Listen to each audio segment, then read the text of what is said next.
Bonjour à tous, c'est Jean-Luc Haut sur sa chaîne YouTube. Aujourd'hui, nous allons parler de missile Mistral 3, présumé vainqueur au Danemark.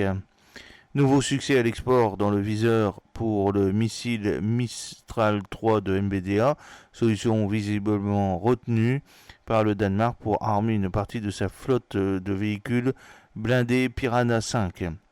Une victoire qui devrait être officialisée d'ici la fin de l'année et derrière laquelle se cache une autre opportunité majeure.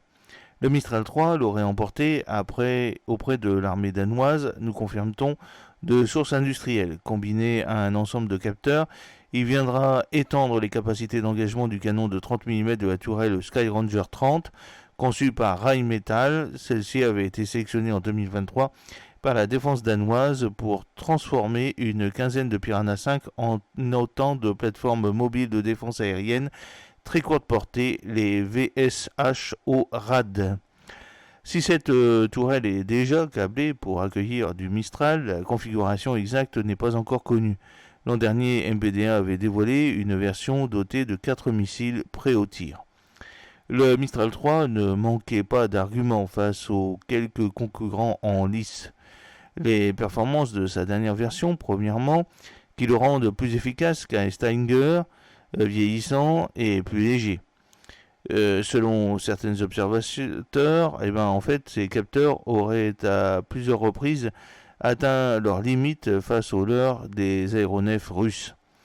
L'interopérabilité et les délais raccourcis ensuite, car le Danemark rejoindra un club d'utilisateurs en croissance, des pays qui bénéficieront des efforts entrepris par MBDA pour réduire de moitié le cycle de production du missile à compter de 2025.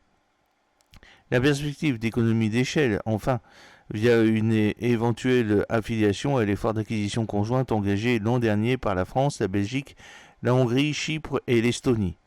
Si le Danemark avait raté le coche au lancement de l'initiative, des négociations seraient en cours pour lui permettre de prendre le train en marche. Évalué à 1 millier de missiles à l'origine, le besoin combiné pourrait atteindre 1500 exemplaires avec l'arrivée de nouveaux participants. S'y ajoute la perspective d'un financement européen via le mécanisme EDIRPA, réduction de la facture nationale à la clé. Une fois son choix officialisé, le Danemark deviendra le troisième pays à retenir le Mistral pour ses tourelles Skyranger 30. L'Autriche avait ouvert la voie en février dernier. Quant au troisième, il devrait en théorie s'agir de l'armée hongroise, seule à cocher les cases Skyranger 30 et Mistral. L'Allemagne lui préfère quant à elle le missile Iris-T SLM. En décembre dernier, la Hongrie notifiait à Rheinmetall pour le développement d'une tourelle destinée à armer un pan de son futur parc de blindés Lynx KF-41. Sans compter sa décision de pérenniser sa capacité Mistral en adhérant à l'achat groupé formalisé à l'été. Derrière le Mistral, un sujet d'une toute autre envergure se profile à l'horizon. Après le très courte portée, la Danemark s'est maintenant engagée dans le renforcement des segments courtes et longues portées de son bouclier anti-aérien. Une demande d'information RFI a été émise dans ce sens au printemps.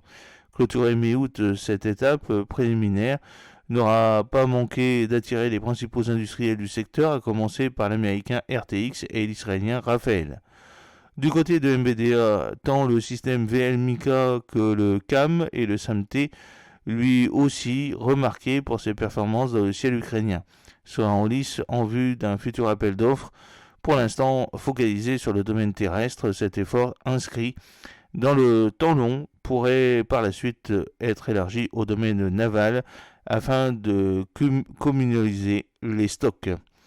J'espère que cette petite vidéo vous a plu. N'oubliez pas de cliquer sur le pouce pour la promouvoir, de vous abonner si ce n'est pas encore fait et de partager cette vidéo sur vos réseaux sociaux. A très bientôt, fidèlement, Jean-Luc Haut.